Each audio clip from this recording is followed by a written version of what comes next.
kan juga sangat berbeda sekali ya Pak dengan kita yang berada di Indonesia ini. Apakah ada pengalaman Bapak? Ada perbedaan yang signifikan dari tradisi yang selama ini saya lakoni, saya jalani.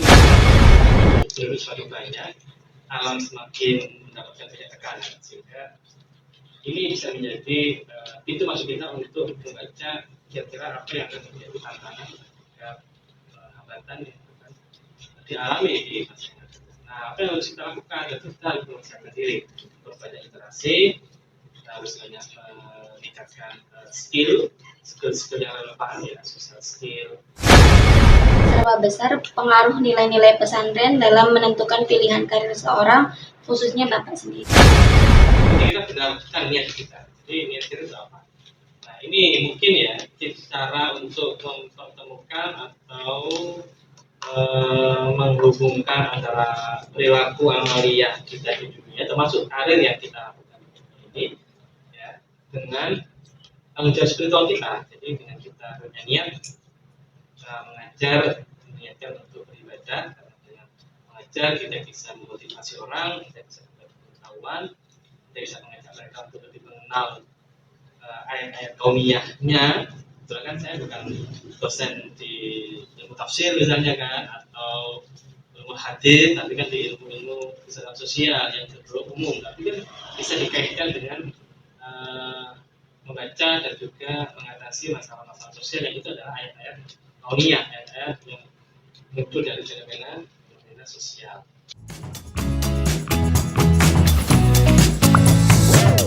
Halo Gercikers, kembali lagi di Protean Podcast, tempat untuk berbagi inspirasi dan untuk terus tumbuh bersama.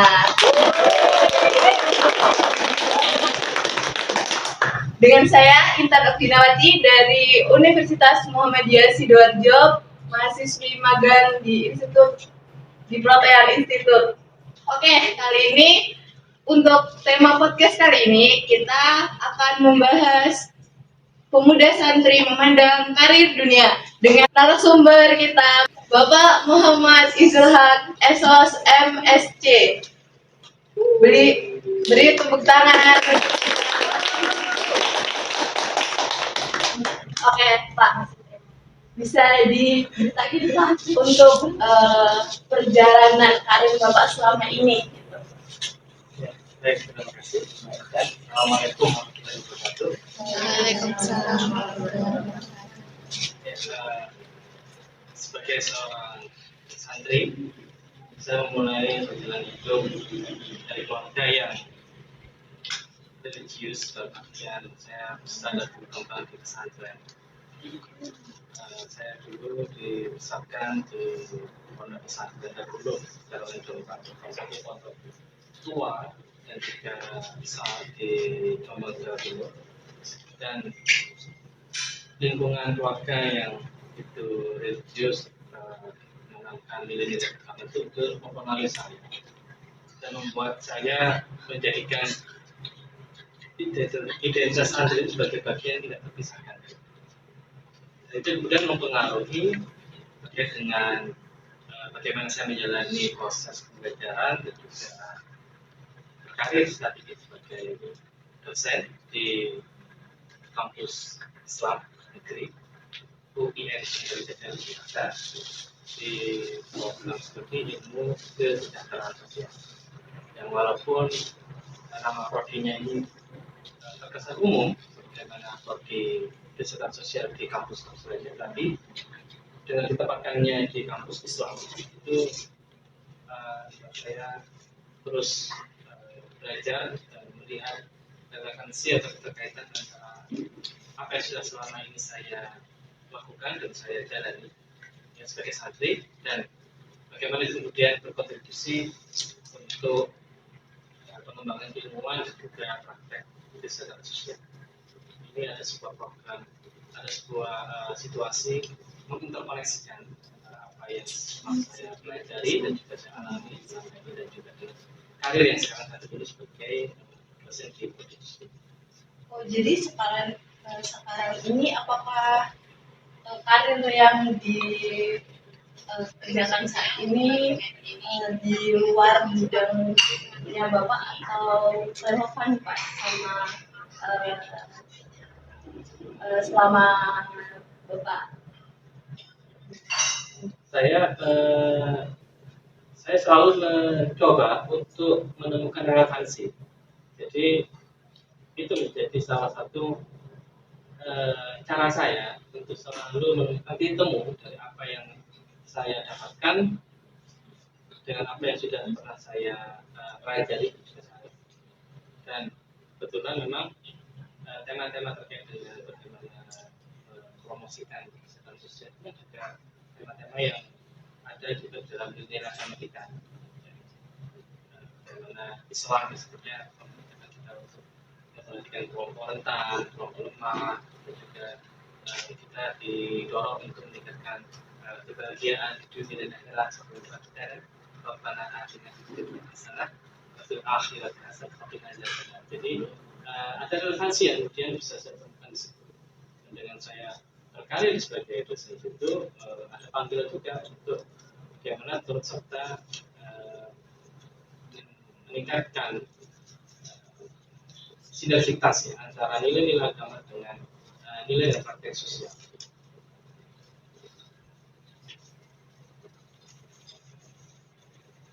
Dan itu terus jadi sebuah proses yang saya temui dan saya lakoni saat ini. Karena ini kan proses yang harus kita berikan perhatian untuk selalu menemukan relevansi antara apa yang kita cita-citakan, apa yang kita dapatkan, dan apa yang sudah kita alami, termasuk juga identitas. Itu sebagai santri tidak pernah lepas ya. Masa pengalaman tumbuh kembang keluarga, pesantren, dan juga pengalaman saya banyak berinteraksi dengan proses belajar agama. Saya dulu alumni madrasah ibtidaiyah, dan madrasah sanawiyah, madrasah aliyah. Jadi ini kan semua apa namanya produk-produk pendidikan agama. Oke, Pak. Jadi kan tadi Bapak berlanjut untuk mengejar S2 kan di luar negeri. Apakah karakter yang diambil dari sisi agama terus kan karakter orang-orang di luar negeri kan juga sangat berbeda sekali ya Pak dengan kita yang berada di Indonesia ini.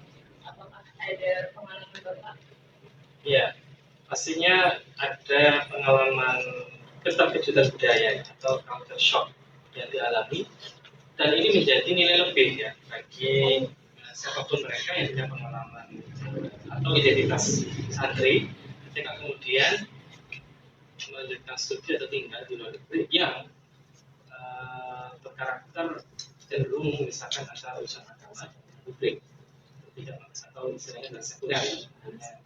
Waktu saya S2 dulu di Inggris dan kemudian S3 di Kanada, itu memang ada perbedaan yang signifikan dari tradisi yang selama ini saya lakoni, saya jalani selama di Indonesia yang mayoritas Muslim, di mana-mana kita bisa menemukan masjid musola, tidak ada kesulitan tentang ibadah, tidak hanya sholat dan juga ibadah-ibadah lainnya. Dan begitu di luar itu kan ada kesenjangan ya, ada perbedaan, dan itu yang memberikan nilai lebih, memberikan pertama memang tantangan, tapi kemudian sering waktu kita bisa menemukan oh ini ya caranya ya mengadaptasikan seperti ini. Ada cara-cara yang kemudian kita bisa menambah kualitas pengalaman itu berinteraksi dengan mereka yang berbeda. Pada akhirnya kita memang harus menghormati perbedaan, dan itu termasuk akan memperkuat karakter kita. Karena kita nggak akan teruji kalau kita tidak bertemu dengan benturan tantangan dari luar ya.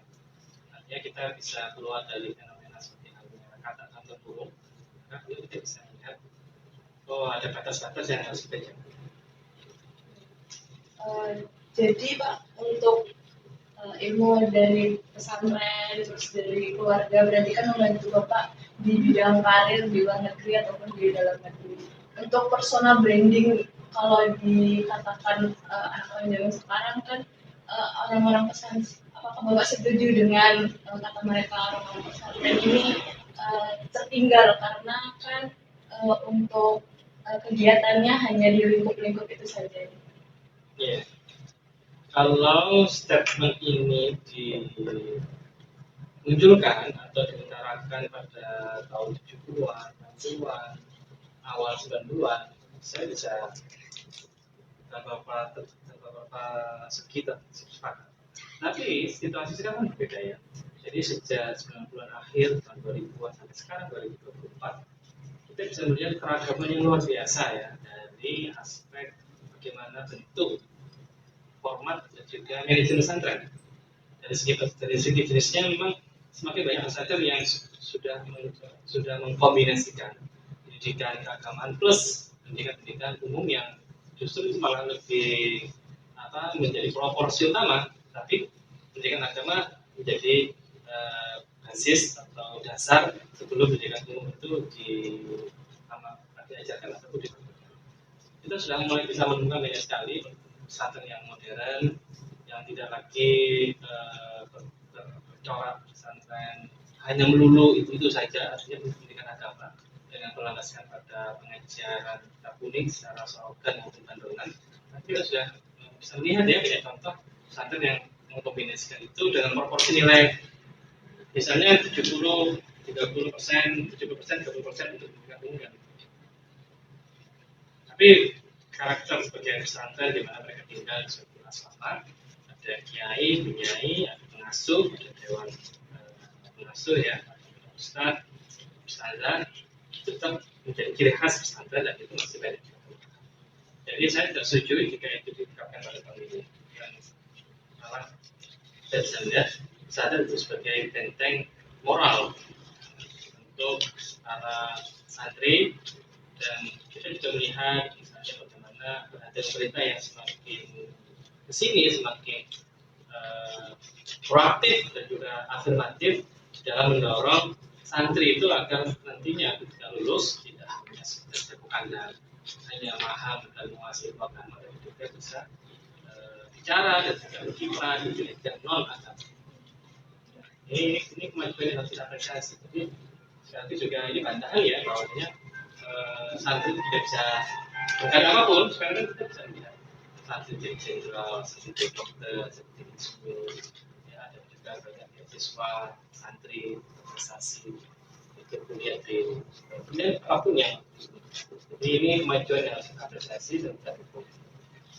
Oke, jadi karena sekarang sudah sangat modern, jadi pesantren pun akan menjadi unggul gitu Pak ya, karena untuk sumber daya yang mengajar juga di dalam pesantren sangat maju sekarang. Oke, selanjutnya kita akan menuju sesi tanya jawab. Silakan untuk teman-teman kalau jika ada pertanyaan silakan dipertanyakan. Ada?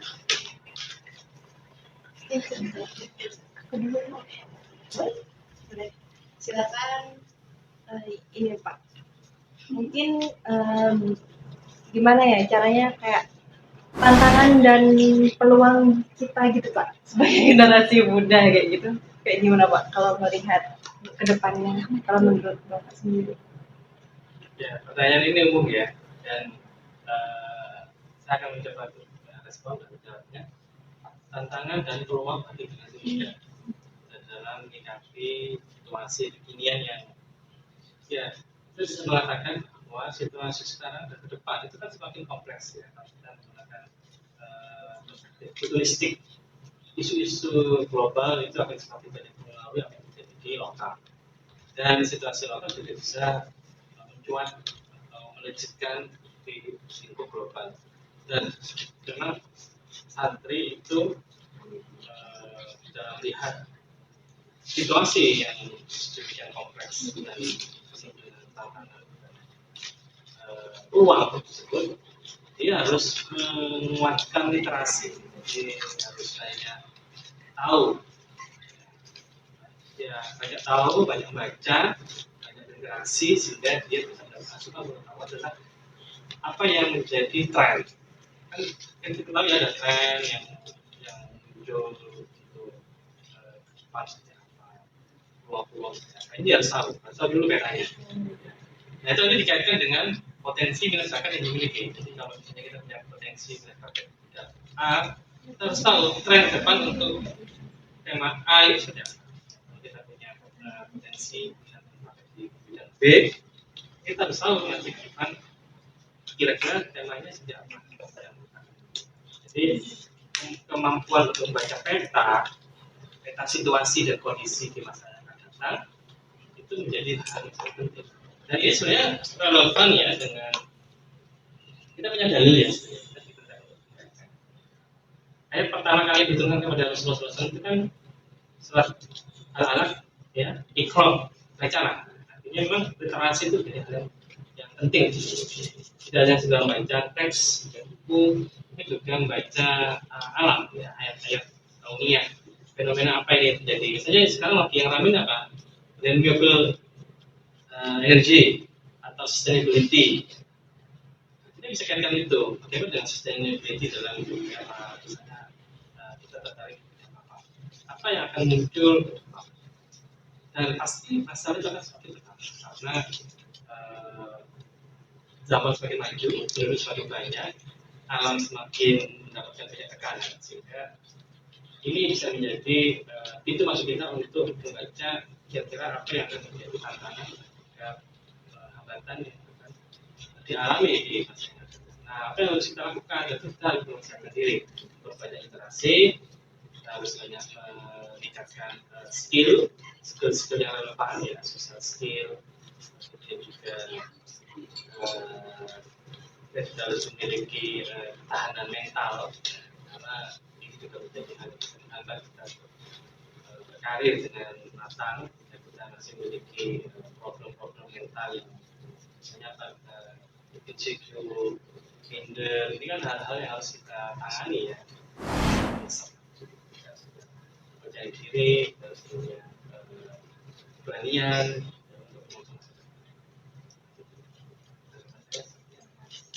Oke, terima kasih untuk pertanyaannya. Mungkin ada yang ingin dipertanyakan lagi dari teman-teman.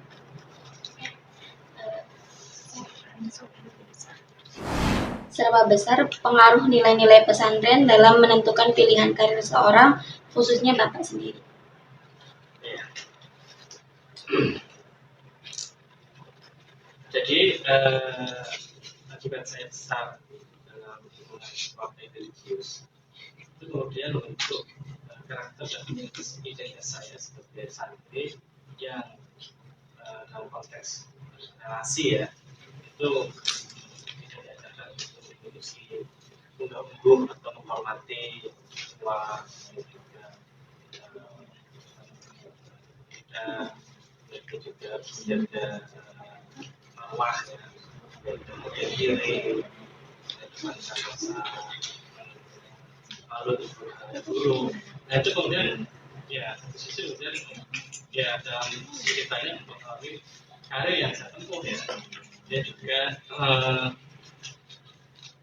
karena saya sendiri memang dari kecil itu suka membaca, suka mengeksplorasi hal yang baru dan juga saya punya kegembiraan ketika bisa berbagi, memotivasi seseorang, ya, mendengar keluh kesah dan juga memberikan masukan atau feedback. Nah, kemudian saya menemukan itu dengan jadi dosen ya. Dengan jadi dosen, saya bisa mengaktualisasikan potensi minat yang saya tekuni selama ini dan juga saya suka baca, memberikan pandangan dan juga motivasi kepada orang yang menjadi dosen itu kan hal-hal seperti bisa saya lakukan. Itu yang kemudian yang artinya memang potensi dan bakat ini akan berbeda dan akan mempengaruhi nanti dengan karirnya. Semua orang pasti punya kecenderungan untuk baca, mencari tahu atau suka tahu. Jadi yang kemudian sisi juga membentuk karakter saya untuk berkarir sebagai dosen. Mungkin ada lagi dari teman-teman yang ingin bertanya, silakan.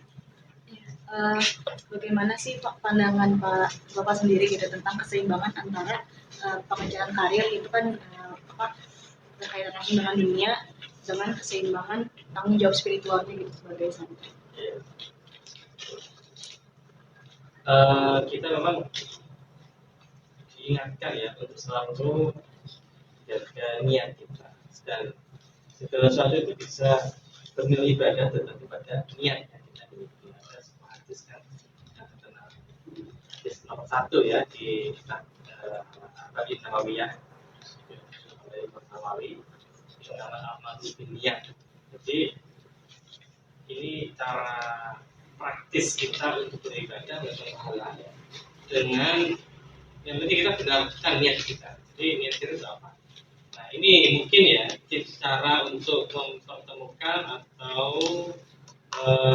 menghubungkan antara perilaku amaliyah kita di dunia, termasuk karir yang kita lakukan ini, ya, dengan tanggung jawab spiritual kita. Jadi dengan kita punya niat mengajar, niatkan untuk beribadah, karena dengan mengajar kita bisa memotivasi orang, kita bisa dapat pengetahuan, kita bisa mengajak mereka untuk lebih mengenal ayat-ayat kauniyahnya.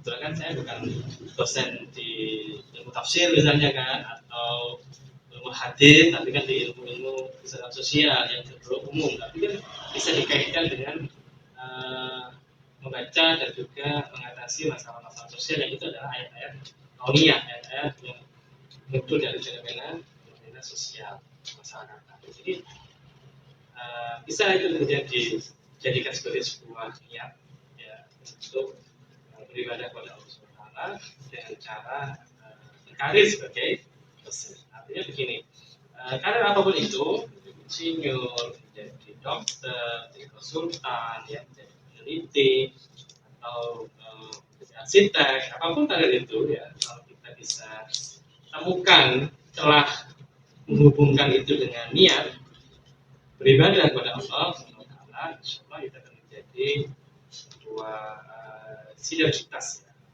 Ada keseimbangan yang ketemu di situ antara pilihan praktek karir kita di dunia dengan sebagai sebuah laku ibadah yang itu memiliki hubungan spiritual kita dengan Sang Pencipta.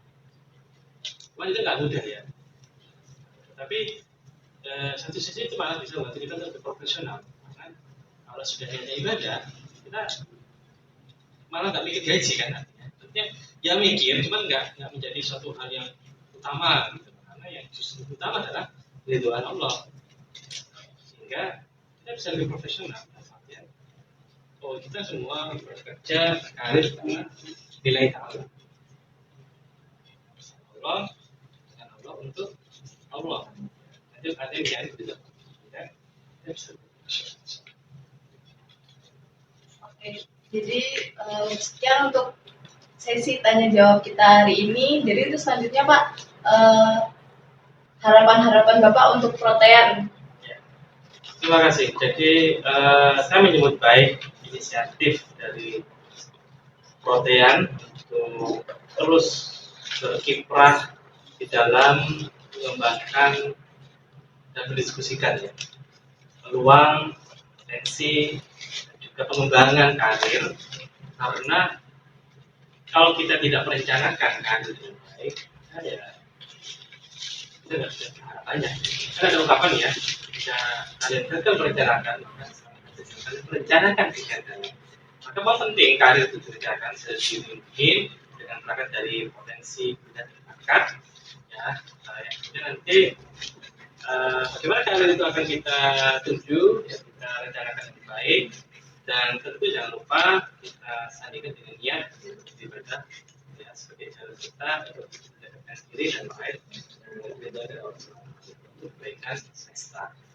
Nah, harapan saya untuk Protean tetap terus melanjutkan inisiatif dan kerja baik seperti ini agar semakin banyak calon karirwan-karirwati ya, siapapun ya nanti akan berkarir itu mendapatkan manfaat dari kerja-kerja seperti ini. Ini adalah langkah kecil tapi penting ya untuk menyemaikan ide-ide tentunya perencanaan karir sehingga lebih baik, bermartabat dan berjawab dan tetap menjadikan dengan niat untuk mencapai keridhaan Allah. Kerja itu kan ibadah, karir juga berbeda, karena kita bisa menemukan niatnya yang benar. Dan adanya kegiatan protein seperti ini kan menjadi sebuah hal yang harus diapresiasi dan didukung. Oke, jadi mungkin untuk sesi podcast hari ini sekian Pak. Terima kasih untuk ilmu yang sangat bermanfaat. Aplaus sekali lagi.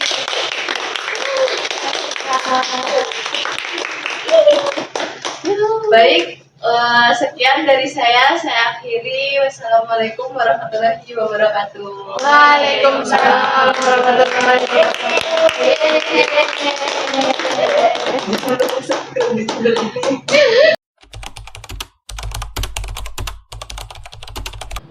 Sekaligus dalam rangka untuk memberikan semangat kepada para santri, dan dalam konteks kita akan memperingati Hari Santri Nasional pada tanggal 20 Oktober, saya mengimbau dan juga mengingatkan kepada para santri dimanapun Anda berada, dari Sabang sampai Merauke, di berbagai pesantren yang ada di Indonesia, untuk tetap percaya diri, untuk tetap semangat, dan yakinlah bahwa santri apapun itu ya bisa berkarir dan bisa menjadi serta menempuh profesi apapun yang diinginkan. Karena santri sekarang dengan santri yang dulu itu tentu akan lebih banyak pilihan, akan lebih banyak profesi dan juga karir yang bisa ditempuh. Yang penting adalah identitas santri jangan sampai lepas, ya.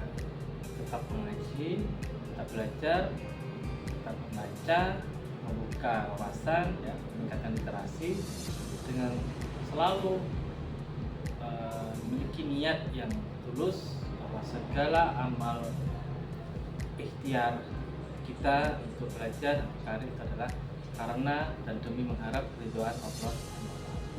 Jadi ini yang penting kan, kita santri ini harus terus terjaga apapun karir, apapun profesi yang nanti akan diambil. Demikian.